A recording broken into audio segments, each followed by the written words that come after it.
hepinizin bildiği, yani bu alanda ilgi duyan herkesin işte sosyal medya fenomenleri tarafından bahsettiği bir dolgu var. Aquafeeling ve onların yaşadığı korkunç sonuçlar var. Biraz bundan bahsetmek istiyorum.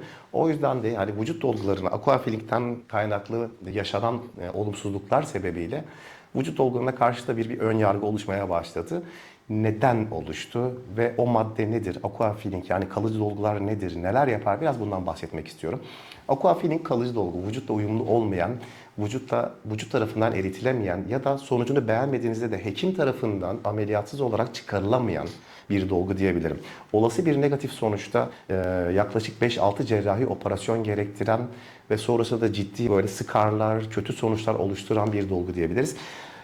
Kliniğimizde asla kullanmadığım bir dolgu ve bu alanda ilgi duyan hiç kimseye de önermediğim bir dolgudur. Lütfen aquafeeling dolgudan uzak durunuz.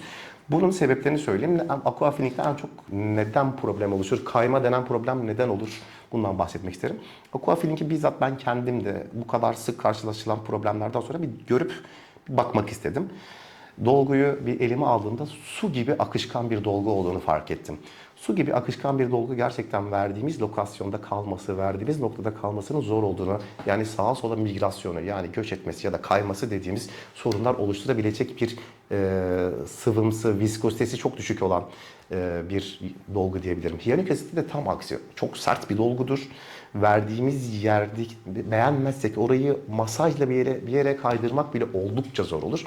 Aquafeeling'deki en büyük problem yabancı bir madde, vücut için yabancı bir madde, kalıcı olması sebebiyle tehlikeli bir madde, uzun vadeli sonuçlarının da ne yapacağını bilmediğimiz, o bölgede bir kanser ya da başka bir reaksiyona sebep olabilir mi?